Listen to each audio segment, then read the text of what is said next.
Hey, Denise, how are you today? Good afternoon, Ginger. Here we are again, We bringing out the are. information and the fun talk. I know. I was counting because I listened to Isaac's podcast a couple days ago. This is going to be number 10. No, is it 10? 9, I think. 9? I don't know. We can't keep track. Right. I don't We know. can't keep- I tell you what, though, we are having fun. We are having fun. I think that's what it's about. That was one of our goal. Make it real, make it fun, and provide a lot of information. Yeah. So, as you know, and our ongoing followers continue to say they really love the new news. I've got one for you that I think is also going to be really germane to our guest, who I can't wait to introduce, talking about the American College of Nurse-Midwives and things that really all midwives do domestically and globally. But are you ready, Denise? I'm ready, Ginger. I know you're All going to right. baffle me this time because I couldn't find anything ahead of time. So, Well, this is going to give you a reason why I think it's going to perplex you. I have four sons, and Denise knows them all very well. And my second son, Reed, I call the Jim Belushi of the clan. And indeed. Reed introduced me to a platform that I started looking at, quite honestly, when I did the first RVU podcast or webinar back in I think 2021, because I was trying to learn about RVUs, and he goes, "Mom, all the cool people use Reddit." Right. Reddit Hey, is the best. I'm an old person. I'm not a cool Okay. person. So, You're pretty good for tech, though. So, you know what I decided to do today, because I am profoundly concerned about folks entering the midwifery profession, growing our profession. We talk about scaling up and strengthening, sustaining our profession. And yes. I thought, why not go to Reddit and see what the chit chat's about? Good idea. So Good I idea. I went through my account and typed in midwives, and I was blown over, Denise, in the particular, I don't know what you call them, they're channels or whatever they are. The one that I review has 9.3 thousand weekly visitors. Did you hear that? I did 9.3 thousand weekly. Okay. And 52 weekly contributors. Wow. And I'm going to go down the list and read you some of these. And then we're going to talk about who's asking the questions and who's answering them. So Great. this one was posted 4 hours ago. Midwife versus OBGYN. Okay. This is somebody in nursing school who's going to be a BSN in January of next year, trying to figure out what might be the best path for her. Then we go down to 12 hours ago. Where can I find a true midwifery model of care? Oh, that's a good one. I mean, reading the answers is about as mind blowing as the questions. Okay. What are your thoughts about dual CNM FNP programs? I'm practicing intermittent auscultation with an online course, but I can't figure it out very well. Can anybody Oh, help me? I mean, I could just like go on to, I so mean, I forever. imagine the answers are going to be just as interesting as the questions there. So you know what? What? Some of the answers are spot on, and some of them are so erroneous. I just want to spend my entire day answering questions. Ooh, you're going to get sucked in, Ginger. I can't do that. No, you cannot. You have way too many things to do. But we got a problem here. We got a problem. Okay, Houston, But we have a problem. so, if there are 9,000 weekly visitors and 52 weekly questions, what is the message out there about the midwife profession that is being portrayed really in a non-judgmental, accurate way? Well, I think that's what we're doing. We've been doing with this for decades, Yeah, centuries, perhaps. I'm that question is, I think, a question that persists over and over and over again.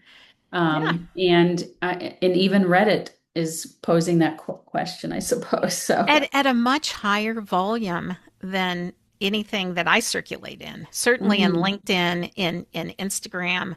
I mean, I don't see those numbers. Maybe I'm not in the right spaces to see those numbers. I'm not a TikTok person, so maybe the folks are going there. But, one of the creative ideas I had, we'll see if any midwifery education program directors are listening, and our new guest might be able to chime in on this. Maybe a program it circles like once a month the students of UCSF answer the Reddit questions and it circulates because this is a very powerful medium about our Mhm. profession with no, how do I want to say this? Valid, unbiased responses. Right, right. Oh, this is a big project. You got any Okay. thoughts? You got any One more thoughts? thing. I do think it would take a lot of time to invest in doing that. So, people are responding and we want to make sure that, I guess, accurate information is being given. So maybe it's going to be schools, maybe it would be affiliates that would be interested in responding, different people. Yeah, don't let's not count on them today. Not today, right? Maybe soon, but Students do have a lot to do, yeah, and they do. they're asking for even, more learning to happen, and in the short amount of time that they're actually, in a program. So I don't know if that would be overwhelming to them, but Yeah, certainly something to think about. it is. Who wants to take on Reddit? I was totally astounded by it. So we'll leave Reddit to the side, but I think it's something we all should keep in the back of our minds. I think it's a great idea. Yeah, Great like who are the idea. voices? Who are the voices out there for us? And who are people wanting information that aren't getting it? Right. So why don't we move into our guest for today? Uh, Oh, so very yeah, excited. this couldn't have been timed any better for our Nope. listeners. Dr. Peter Johnson was inducted as the new president of the American College of Nurse-Midwives last week while I was in DC. I got to be on the tail end of that meeting. And Peter has been around the block a very long time. He and I are kind of contemporaries in some ways. And so, Peter, I'm going to let Denise say a few things about you, and then we're going to ask you to introduce yourself. Well, I just recently met Peter. I've always heard his name. You don't always hear about the male midwives, not to gender it, but that's always a question that people have. Can men or people that identify men be midwives? And so I've always heard Peter's name. It's always been out there for years. I mean, not to age you, Peter, but I've heard it a long time. But then I really had the opportunity to have a long discussion with Peter.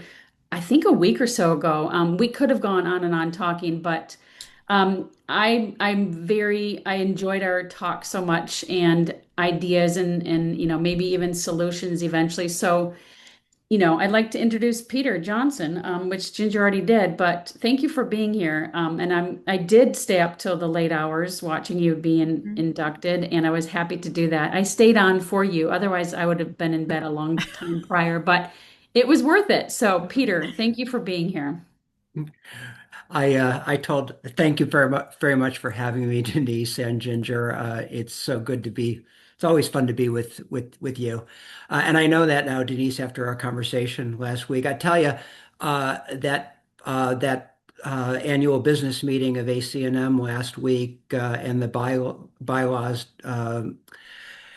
process was a long and difficult labor. Which was I thought was handled incredibly well from our past president. My Yeah. message to her afterwards was, I'm glad that you gave birth after that long, difficult labor. Correct. I Yeah. didn't want to have to go into the labor again. Oh, Uh, the transition. and Ooh, I was really happy that starting with your conversation about Reddit, I was so glad that people was staying on, not for me, yeah. but for the student report, which we Yes. decided to delay until Absolutely. afterwards. That's so important. And I actually had a great conversation with our new student board member, Joey, and I will put this on her radar Good. next time that I see her. I think this Good. it certainly has to be managed, and I don't like to say I'm too old for anything, but Reddit You have too is much on something your I've plate. never even thought about. I heard of it. So anyhow, I introduced myself. I've been a Yes. midwife for 40 plus years now, and I have been always active with ACNM. I think I took a little bit of a break. I got a little bit frustrated, like a lot of folks did, and needed to give a pause. But I'm very, very honored to be back in the role that I'm in now. I consider myself both a nurse and a midwife. I don't like the term nurse midwife because I Mhm. think we're all midwives. And I have been a midwifery educator, like you, Ginger. I've been a midwifery educator for a big part of my career. And then I spent 20 years working in global health for JPIGO, an affiliate of Johns Hopkins University, working largely in Southern Asia and in Africa and some Southeast Asia as well. I went into that job with my educator hat on. I was hired as director of global learning there. But guess what? I found out after being there for about 6 months, a hot second, that almost everybody that we were supporting in maternal newborn health were midwives or nurses in Yeah. the countries Mhm. that we worked.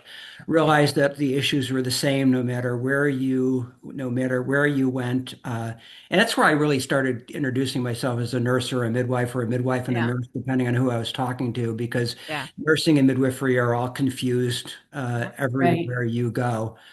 And I decided it was time to hang that up after COVID, and a lot of extensive travel, and took a moment and hiked. My wife and my Labrador and I hiked the Appalachian Trail, Yeah. Oh, no and Yeah. way. Yeah. Fantastic. we did, It's amazing. and then my wife Tina, who worked with Ginger when she was working at ACNM for many years. We still have your duck that you cast at the board meetings. Yeah. I was going to bring it down here. It's hanging on our bedpost Oh, Oh, every that's wow. night. great. That's how we feel about you, Ginger. Oh, But we There has to be a story there besides quack, quack. I don't know. I don't know. Maybe Ginger can talk about it, We'll but talk about it another time. yeah. We got we got home from all of our adventures, and actually our trip we did a trip across the country, a Yeah. midwife tour, and I think our last stop was overnight with Ginger in her home. Yeah. And I'm just thinking out loud here, but we got back, and I was hanging around while Tina went back to work, and I you know I kind of just got absorbed back in helping them start a midwifery Yeah. program at University of South Carolina, Yeah. then got invited up to my alma mater and University of Buffalo and got invited to go back to work there. So I'm a half-time professor now with a new giving birth to a midwifery program Yeah. with my colleague. And I think that I can't, we're still waiting on our last phase of state approval, but we fully anticipate that we will be enrolling our first cohort of midwifery students in Oh, great. Buffalo and Rochester Yeah. in That's the great. fall. So that's Kudos. Yes. that's me, and then ACNM presidency. So Yeah. It's a lot. it's a lot. So You know, what uh, called you back to the presidency? What called you yeah. back for that role? You know, I it's a funny story. I was at in my position at my faculty position at University of Buffalo. I decided to attend a dome meeting, Mm. and when Michelle Monroe came in and gave her report I was in the room, and she saw me in the room. And Michelle was a former student of mine, a long time ago at University of Oh. Maryland. And she reached out to me about 3 days later and said, "Would you ever consider running?" And I thought about it. I talked to my wife about it. I mean, the first thing I said is, I never anticipated doing this. A, B, I don't need it for my ego. Right. Yeah. And that seemed healthy. And then the third thing that I thought of is if this organization has always been my program director when I was a midwifery student said to me that this is an organization that is small enough that if you want to make a difference, you can make a Yeah. difference. Mm. And Yeah. I've always held to that. And I fear that without a strong professional association with active memberships, that our profession is not going to be around Yeah. Yes. Yes. forever. Yeah. And not on my watch. I just don't want to see that happen. Yeah. So, Yeah. Yeah. Yeah. Well, thank you. Denise, it ties right into the question I was thinking with Peter. It almost sounds like your career path has been maybe 50-50 domestic and global. And you have seen so much globally with, I would say, more developing associations than established. Am I right? yeah, a lot of the work we did was really support Yeah. midwifery professional development in countries, Yeah. those regulatory, Right. regulatory frameworks, the Right. things that we need. Right. And maybe what's germane to today when I don't think US midwives take their title for granted. Look, AMCB grants the credential, but when you think about the professional association and the power, the influence, the regulatory components of a professional association, I think sometimes, and I'm just going to cut to the chase because folks are so caught up in whatever their angst is, there is this loss of understanding the tangible essence of why we need it. And when you look at these developing countries who are struggling with some of those regulatory issues, is there any storytelling or any way maybe you can help some of our listeners think about it from that viewpoint? What if we didn't have it? That is a great question, Ginger. What if we didn't have the association? Yeah. Yeah, uh, I think people don't quite understand what the value proposition is of an Yeah. association. And quite Yeah. honestly, a lot of thinking about this, I think the value proposition has changed over time. Yeah. And there's certain components of it that endure. I I used to say when I go to an annual ACNM meeting that it was the one week of the year where I felt like the world was right side up Oh, because we're so busy fighting the yes. fight every Yes. day. And, so that sense of community, I Yeah. think, has always been there. And that may have changed a little bit. I mean, I think we got away from the community aspect a little bit with COVID, Yeah. uh, and not being able to be together. I think there are other ways for people to uh, other ways for people to get community. It maybe more of it is at the state and local level. That might be, that actually might be uh, a a factor of our growth. As while ACNM's not growing, and we can talk Yeah. about that, the number of AMCB certified midwives, Yes. the number Right. of midwives, the density of midwives in a Yes. community is different. I always felt like I was kind of Yes. out there on my own. Right. Yes. You're right. Uh, but one of the most important things that we do that I think people don't recognize is is the policy advocacy that happens, the connections that we make, and the collaborative with like-minded organizations Yeah. and people, the work supporting regulatory frameworks that Yeah. it's the old, ICM, Education Regulation Association. I think it was Right. from the Lancet report or the State Right. of the Right. Midwifery report. Right. Each of the we are important as an organization in convening people, engaging people, so that we can work on all three of those. Yeah. And yet the full-time midwife working 54 hours a week, getting paid poorly, More. does the connections aren't happening. Right. Yeah. The policy issues on a federal level, as we all know, take forever.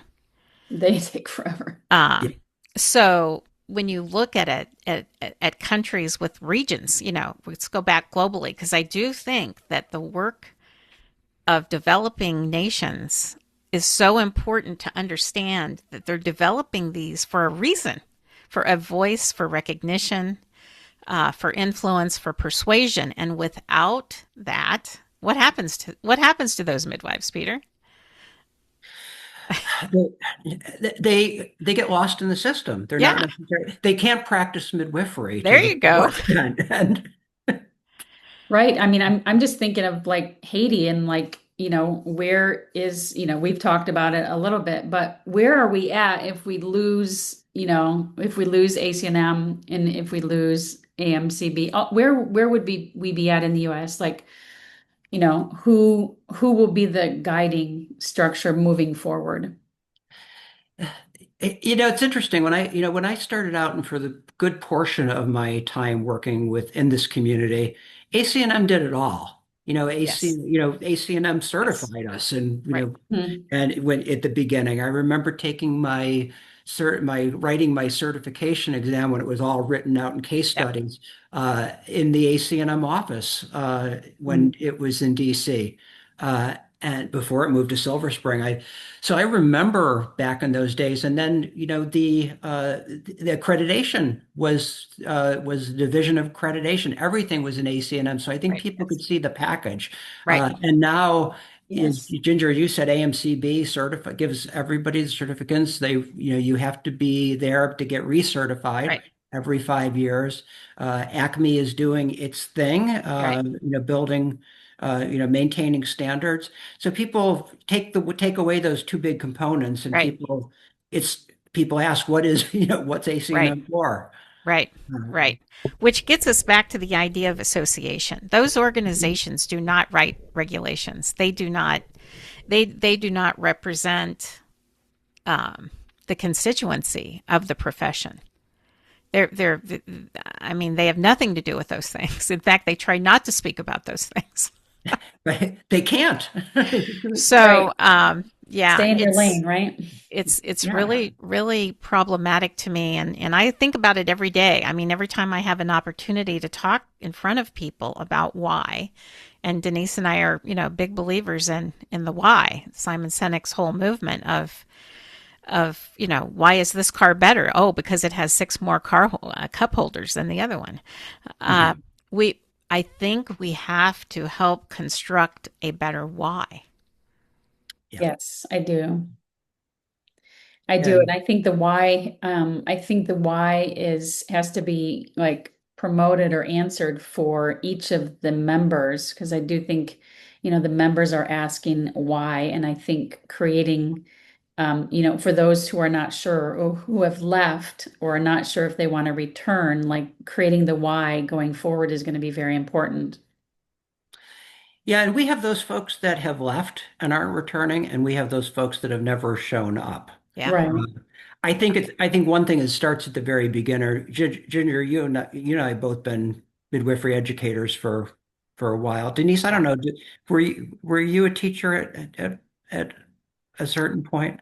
Well, at the University of Kansas Yeah. for a little Okay. while, and then a Yeah. little bit at Marquette University. So I think we need to do a better job of in really instilling that why in people Yeah. in our young midwives when Yeah. they ought to be able to answer Reddit questions while they're in school. I think if you Yes. catch those folks and and engage them while they're students, Yeah. and you can just get them through graduation and Yeah. stay engaged, yeah, you'll I probably mean, keep them. Uh, yeah, and and then, there are all those folks that have left, and they've left for, a whole variety of reasons. One of the things that I want to prioritize here is working with our affiliates. I'm actually going to Yeah. sit down I'm going to attend the affiliate leaders meeting tomorrow evening, and I want to find out how can we engage in some town halls and if they can help to get people that are not ACNM members, but there's known folks in the community Yeah. to come and tell us the why. Yeah. What Yeah. is it that they expect?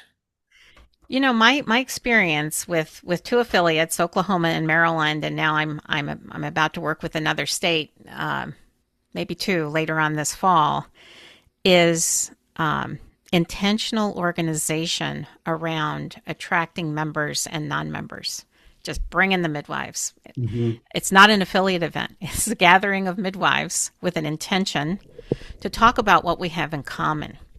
And in that journey of conversation, coming up with some consensus on what I've done is 3 to 5 strategies to work on that can be achieved. They're not pie in the sky ideas. And for Maryland is rocking it right now. They've got this big stakeholder meeting in DC I'm going to in a couple of weeks where Johns Hopkins awarded a grant for the DMV area to put on a conference to talk about issues in those 3 practicing regions.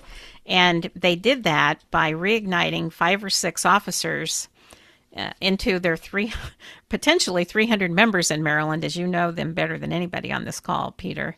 They've woke up and they realized we have to do some things or nothing's going to happen. And I think for immediate short-term gain, where the people who practice down the street aren't too far removed from the national level, it's got to happen at the state level.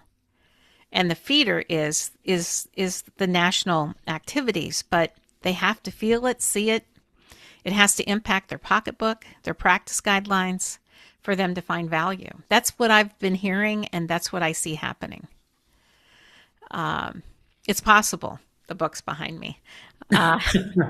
It's possible. I read it. Yeah, I mean, I think it's like you have to keep reading it because the challenge seems so overwhelming. And yet you slowly chip away at the discourse to find what, Denise, the golden bridge. The golden bridge.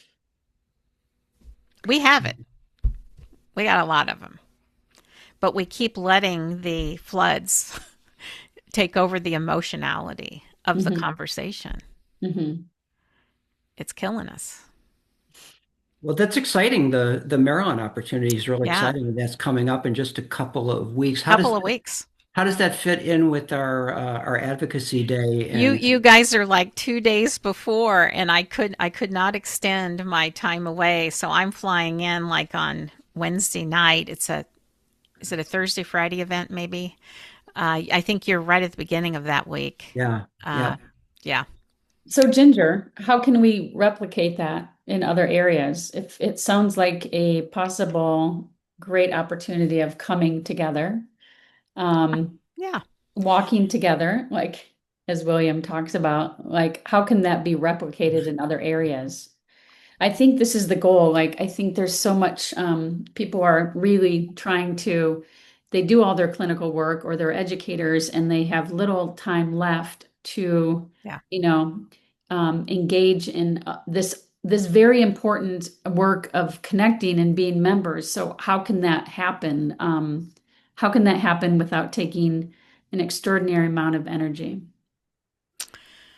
Well, Solutions. Everything takes time and money. And so in these cases, I think that for Oklahoma, where there was a substantive amount of philanthropic funding that helped, it was a very different model than the Maryland model, which was a one-day event at Johns Hopkins. And I think it's like how you write the call to action, how you write the invitation.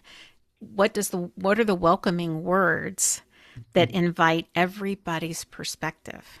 Right. And then when you see all those perspectives on the wall and you can pick out what are the common issues we can agree on that really are not controversial. Like Oklahoma is a very red state and right to life and abortion are very controversial issues. And people interpret ACNM's position in very different ways. But if that can be set aside, and we're going to work on prescriptive authority in the state of Oklahoma, which they conquered the year after their gathering, right? Then there's a common win for everyone. That's how a lot of associations work. We have the difficulty of working in healthcare. And I think one of the challenges, I don't know how your new board will handle this, Peter, is conscious objection related to some of the reproductive health statements that ACNM has. And I don't have an answer today. I'm just bringing out things that I'm hearing from a very large movement of over 3,000 midwives who believe in conscious objection. How do we find the bridge to just start the conversation. We don't even have to have an answer. Can you clarify the what you mean by conscious objection? Sure, sure. ACOG has a statement. A lot of physician societies have statements that relate to the right to choose not to discuss um, the gamut of reproductive choice. We were just talking about that. One of my colleagues and I were talking about that in relationship to our curriculum for our students, and recognizing that some students will be very interested and they'll have an Right, opportunity to go beyond core competency and learn abortion, right, and others right, won't. And right. we've heard from students that they even have some conscious objection to family planning. Yes, And while that's a core competency, we have to know how to. People have to yes, be prepared to do it. yeah, You have the right to refer. I think, just coming to an ACNM side on this, we we don't do a very good job of coexisting within a big tent. Uh, yes. You're right. we we have to be able to acknowledge that for some folks, a particular holiday may be Yes, offensive, Mhm. yes, whereas Fourth of July may be offensive. For others, it may be yeah, a part of Americana that they right, feel really good about. Some right, people, abortion. Some right. people oppose. Some people feel that it's important. It we have to figure out how we can agree to disagree, while we are certainly agreeing on the importance of midwifery. Yeah, Right, exactly. exactly.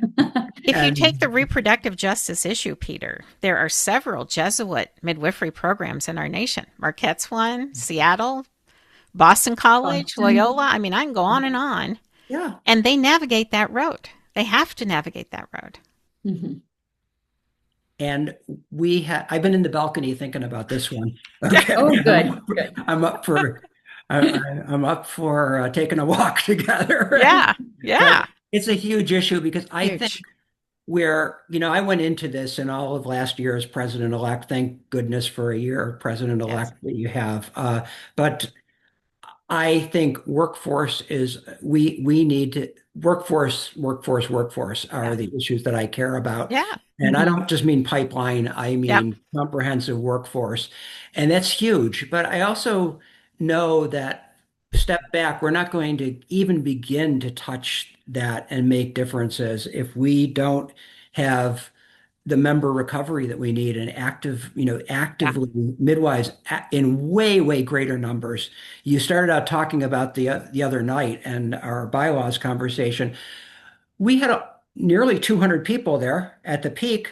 Yeah. Uh, and think about how many of those 200 are compared to the 4,000 plus members that we have. And then think Right. about that in relationship to the 15,000 Yes. foot soldiers that Midwives. we could have out there. Yeah. Uh, and we we have to get those folks not just back. It'd be great if we got their dollars because it will, that's resource, Right. but we really need the people Yeah. actively working together. Yes. Uh, and and we're not going to do that until we cut the cancer out of our organization that is really Yeah. really relates to what your people not being able Yeah. to agree on. Mhm. I Mhm. think I witnessed that in Oklahoma. I mean we knew on the wall where the opposition was. We knew that in Maryland as well because we had done a survey ahead of time. And you prompt the room, and then you let people speak. And as they continue to sit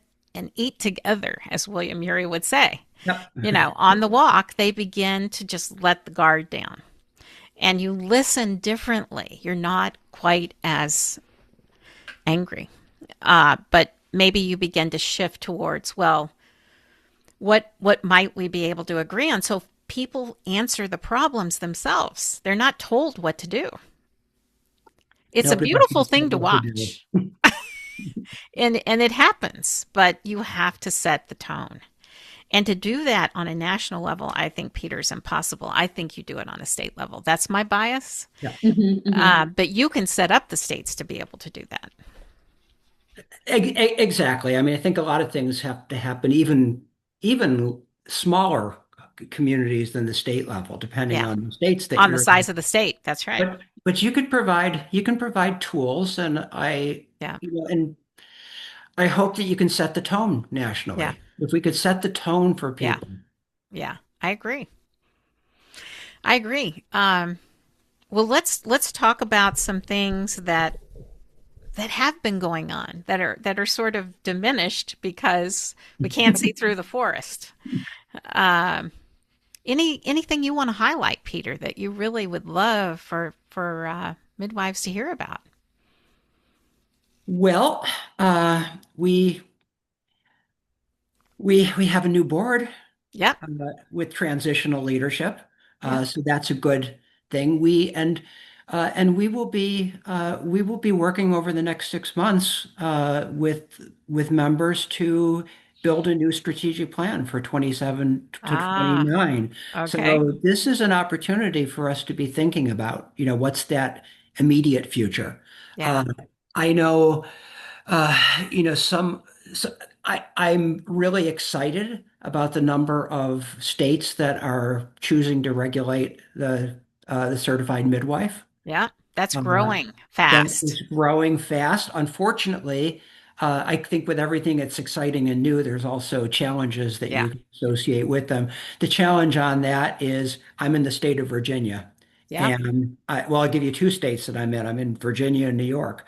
New York has had regulation for Yeah. the midwife and recognition since the 1990s, early Yep. 1990s. Yep. Uh, and in fact, I think that was the push for ACNM establishing Yes. Yes.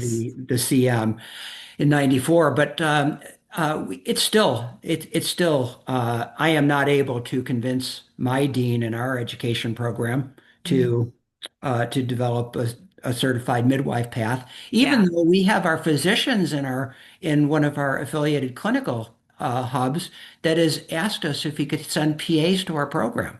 Jeez. They know that Yes. they need them in the workforce, and Yes, they do.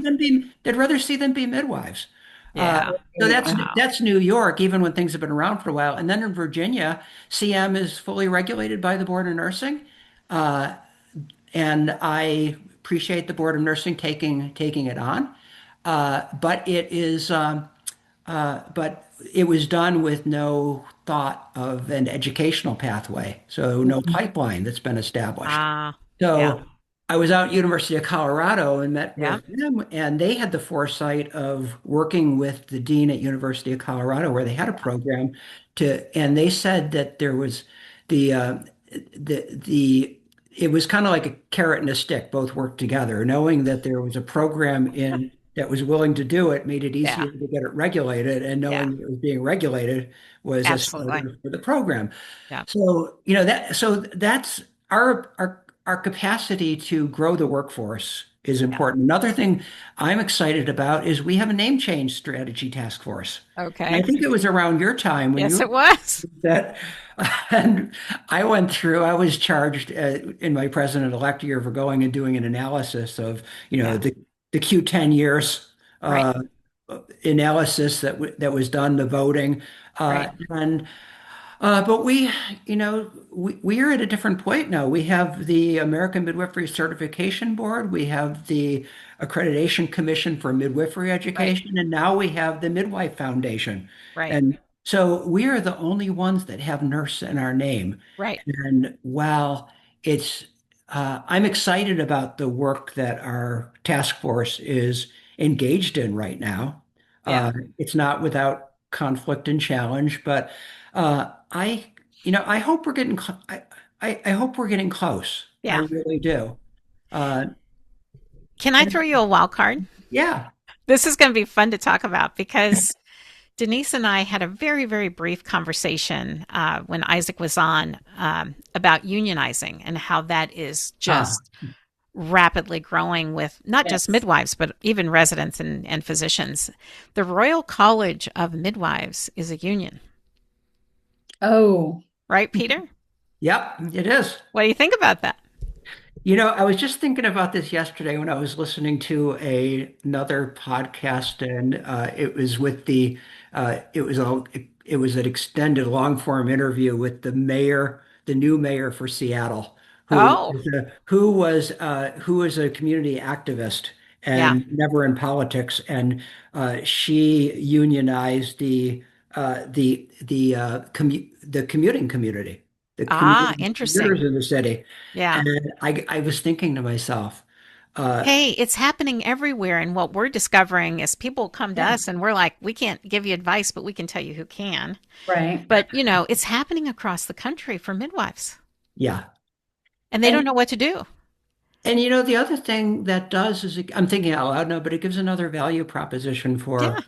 for whatever we call ourselves in the Yes, future. Right. absolutely. Yeah. Oh, You should talk to the British midwives, Peter. Well, we're another big piece of news is we have our International Confederation of Right? Midwives meeting coming up in June, Yes, that's and right. that's a great opportunity, a great I'm looking forward to communing with my global colleagues and having Yeah. Yeah. I conversations. mean, you must know half or more of them. But, I thought to myself, Denise, man, it's never too late to do something. And if you want to rally a bunch of angry midwives who are overworked and underpaid, what a better topic. I think it's very much it. I think it's worth looking into. I just keep thinking of. I think the rally is the good idea, Ginger. I was just thinking, even like on the state level, just getting people together, unified. I just think we need unification, bringing people together instead of everything that's just separating. So, what better way? Um, a rally. I mean, we're great at rallies in this country. What about, Um, I have a question for you guys. Yeah. What about the connection or lack of connection with and conflict between the certified professional midwife community and the our community of CNMs and CMs? How do we bring those two communities together? uh, we talked about that a little bit, Peter, right? Didn't know you were going to throw it back at me. Well, I think it's important in terms of, when you start talking about issues of unionization and, rallies, community activism around Yeah, midwifery. well, I will be underground and I will have this on my tombstone. We don't know what a midwife is in our country, and that's a disadvantage to all of us Yep. and all of our pathways into the profession. Um, and this is unpopular, but people know I say this. I think there has to be uniform definition of the title. That doesn't mean you can't have different pathways to the title.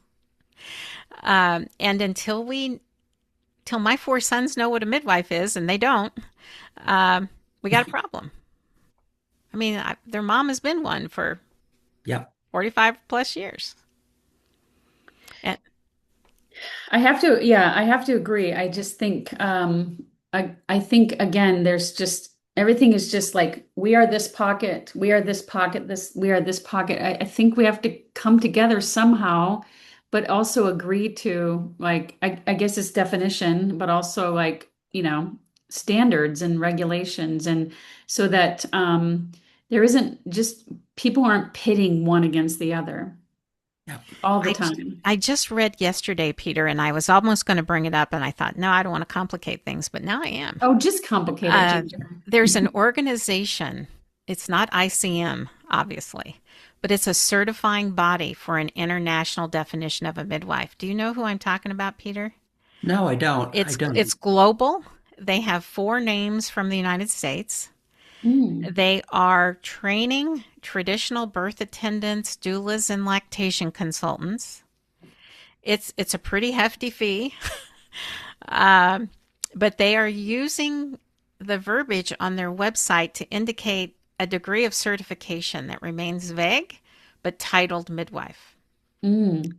And I thought, yeah, Denise's. I'm like, Yeah. who are these people? And I could never really find a good enough detective layer to understand who was leading this. But is Maternova, Maternova? Do you know who that is, Peter? No. They are a fiscal supporter. I'll send it to you so you can Yeah, do some investigating, but it's a global certification being marketed worldwide. I will. And so the global What? certification of a midwife, where will this be implemented? Where can this be practiced? Anywhere in the world, they can call themselves a midwife. Yeah, but And yeah, so where again, are the regulators? another level of Another confusion. level, another layer, another confusing. You know, you take the ICM definitions and all of the components which ACOG agreed to, right? The ICM definition. Mhm. I don't think we can go backwards, and yet that does pose some difficulty for uh, indigenous midwives, you know, in Alaska, and maybe other places. How do we integrate those? Well, there are ways to integrate those that have regulatory exception or exemption to be able to make that happen. But we seem to get sort of stuck in the quagmire in the conversation. I have another question. When we're thinking about like ACNM membership, I know I'm going backward to a topic we talked about. Like historically, do either of you have any awareness about like how initially recruitment occurred for ACNM? And could any of those kind of tenets be replicated Mm-hmm. to increase the membership now? Yeah. We don't have any handcuffs, Denise, uh, unless you want to be a union. However, you know, I back in the day there were some, Peter. I don't think KU never did. We couldn't have gotten it through our student governance, but it was a requirement to be a member of ACNM as Okay. a student. Some programs did require that. Yeah, it was a requirement for me when I was a Yeah, student. I was in the Air Force at the time. Yeah. They owned me. Um, but I think another important factor for me was that all of my faculty were not just members, but active Mhm. members in the organization and talked about it all the time. all the Influencers, time. Peter. They were influencers. Yeah, I would have been Yes. embarrassed if I hadn't uh, Yeah. Yeah. engaged. And we had to go to the ACNM annual meeting. Ginger, Yeah. I remember seeing you with all of your students Yeah. at a KU. meeting somewhere, and Yeah. I just remember them all following around behind you. And I thought this is the way that. And they chose to be there. We could give them a little bit of credit or clinical something, but we couldn't make them go. And I mean, we just had fun. And It I You know, was was I remember going for many, many years as a new midwife. And then and also the name, the debate about the name of yeah. ACNM and Dorothy and Lang, and people having piece of paper on their back in the business meetings about the name. I mean, it's crazy. So like these things keep Yeah. cycling back. So then we have so I think we have how to increase membership in ACNM and how to kind of bring CPMs and CNM CMs together as two major like working projects, right? That's a golden bridge I'd like to build. I know I agree. And you know, I want to throw everybody into a big, huge field and you know, have everybody work it out. Because there's many topics, too much work to do, but I'm also aware of the fact that, 2 years of being president, and a strategic plan, you got to be thinking about what you can do in that window That's of right. time, but where can you Mhm. plant seeds that will grow as well? Yeah. And if we Yeah. could just, if we could just, build, we talked about building trust within the organization. If we could build trust between the communities, Yes. that would go a Yeah. long ways too. Yeah. Yeah. I'll go back to featuring successful new affiliates. California's been rocking it. Like they to me are Yeah. almost the gold standard. They also have a lot of members. That means they have a lot of money and they're doing a lot of work. Yeah. Um, but I think some of these newly refreshed affiliates could help tell their stories, their honest stories, in ways that might incentivize other people. Um, there are ways to do that. Could that be part of the, you know, the ACNM annual meeting? Take out maybe one educational session and do a lot of storytelling and networking. I do think, Peter, there's something to say here, and I've mentioned it a couple weeks before the board meeting and the bylaws. If you want robust discussion, it's not going to happen virtually. I agree. It's just not. And Totally agree. I think despite the fact we don't have a business meeting as a part of the annual conference, which is now CME and awards, if there's any possible way, I mean, I'd give up a session, and I'm speaking Yeah. in three. If there's any possible way you could have one opportunity for 2 hours to just let people speak, it might move mountains. Yeah. I 100% agree. People need to hear have their voices be heard and hear other people's voices. Just kind of an open, Open mic. open mic to the board. Yeah. Yeah. And it may be Thank that you God. have to do some pre survey homework, like what might be 5 or 6 key areas, and Yeah. just sort of that truly are what you all perceive, maybe some of the roadblocks and challenges, the balcony view of it all, right? And but I don't, Maybe to have some guidelines about I how understand to. that it's very difficult in a shortened, abbreviated meeting now, and there's costs, right? But there's also cost to not letting people feel like they're being heard. Well, I will tell you that handling handling bylaws at an annual meeting in virtually It's uh, impossible. it was impossible, and I think it was Yeah, certainly done with integrity as an sure, intent, sure. but it was an imperfect process, and I think we're going to have conversation about what the future looks like. Yeah, We are, I mean, we another piece of good news is we are in a better financial place than we have been yeah, for the last several years. In yeah, 2023, we were almost $1 million in debt. yeah, And most of that has been cleared away. yeah, And we have the opportunity, I think, maybe to think about yeah, what can we do that we haven't been able to do. yeah, And maybe yeah. what's worked, going back and saying what's worked in historically Right, for us. right. Yeah, I'm very interested in that part. Yeah. Yeah, As I'm getting older, I'm looking toward our legacy midwives and the organization to say what worked and how can we like bring everybody back together with this common goal of what we do as midwives, what we do as midwife. Could that just be the gold star that brings us all together and re-guides us? I mean, I have hope.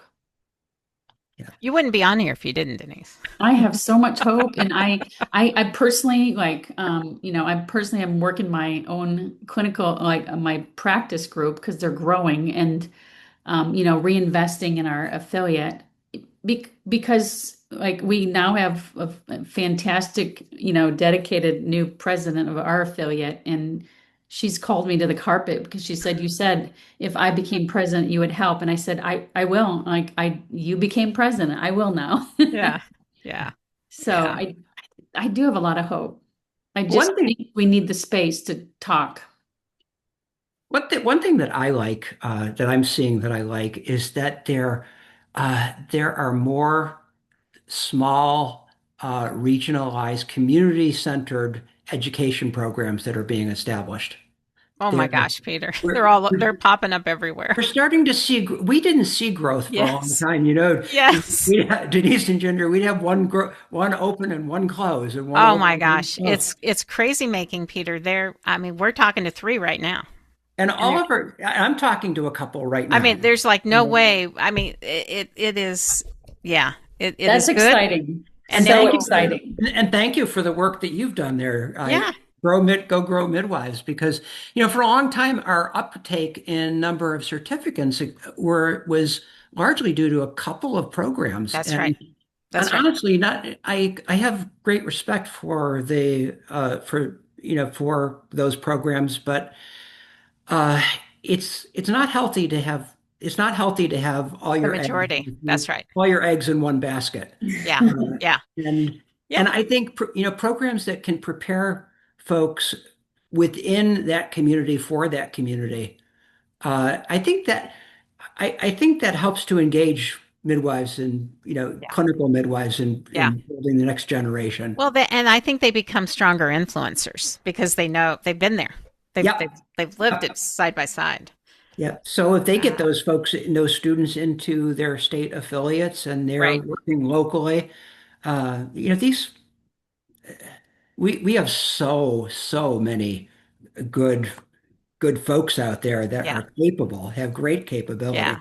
I think our growth is going to continue. Everything I read, all the forecasts I read, we're not ever going to be like the same numbers of the CNS, but our growth is continuing. And so the formula is how do we move that growth into membership and contribution as a member, and that changes with where you are in your career, but I have hope. I mean, we encourage people all the time, and we're not going to stop. So Yeah. we are to a point, however, we're about at the top of the hour. Denise, I can't believe how fast that went. I we um, all could keep talking for a long time. Maybe we will I again. know. Peter, you've listened to our podcast, so we do this call to action round robin of what we really want to leave our listener with that they can actually think about doing. What would you like to call out? Well, I'll start with my new mantra. ACNM belongs to all of us. We need all of us rolling up our sleeves and doing the work uh, that needs to be done. This is for the people midwives that aren't ACNM members. Uh, if you want to make a difference, if you want to see a future, uh, come give it a chance. Give ACNM a chance. And if you are a member, sign up for a volunteer leadership opportunity. There are all sorts of places that there's a great deal of need, and we're only asking for a 1 year commitment now. You don't have to sign up for life. If you don't like what you're doing, you can try something else out. But we need everything. And I guess the other thing call to action would be if you are a regulator in a state and you are working with particularly those boards of nursing out there. Mhm. uh, Think about regulating the certified midwife. If you're a Wow. dean out there in a nursing program, there's no reason that you can't educate folks that come from a background outside of nursing. We That's right. Nursing's an important pathway, but we don't have the luxury of not including others. Yeah, that's That's my great. call. I could keep going, but I'll stop. Thanks, Peter. Denise, do you wanna go next? I think my call to action is really just every, a group of people is what? More than two, right? So every group, of every clinical group, practice group, begin having the discussion of how we can really unify midwives across the US and start to make some change. Like even small groups can have, objectives and goals to move forward to the greater good and then bring those together. So if you're two or more, let's do something. I like that. I like that. I'm going to end with, this has gone around a lot with a lot of ways to interpret it. If you're not part of the conversation, you're part of the problem. And so one Mm. of the things I would ask midwives who have been members and left or who have never been members is send your send your affiliate president and your ACNM president, Dr. Peter Johnson, an email and share what your frustration is. I mean, I'm reading them on social media. I know you have frustrations, but maybe the message needs to be conveyed in a way that you feel like there's another opportunity. Even if you don't get direct feedback or an answer to solve it, there is an opportunity to be heard. And lots of times I think we give up and just walk away because you've tried too many times. And I'm going to say you need to try again. One more time. One more time. One more Give time. me, give me a chance. Yeah. President at acnm.org. There you go. You got That's his email. perfect. And actually, if you're okay with it, Peter, we're going to put it on our Buzzsprout website Please. so people can find it very quickly. We can't thank you enough. We know, Peter, you're overwhelmed and busy, and also it was a perfect time to have you join us. So thank you. Thank you. Thanks, Thank you so Denise. Thanks, much, Peter. Ginger.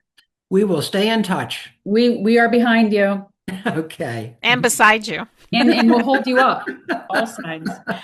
All right, All Denise. right. Thank you so much. Our next podcast, we think we know who that is. Shall we announce it or not? Um, Ginger, do it. Okay. Let's do We it. are we're excited to bring on Dr. Neil Shaw, who many of our listeners know is an OBGYN that now is the CMO of Maven. But I now fondly call him Neil. He's sort of like my fifth son. Is going to come on and talk about the maternal health crisis and midwifery as part of the solution. So we're very excited to have Neil on and continue these opportunities of sharing with our listeners how midwives make a difference. So excited for him to come on. All right. Well, it's good to see you, Peter. Thanks, Denise. And Thank we'll you. sign off. Thank you both. Bye-bye. Bye now.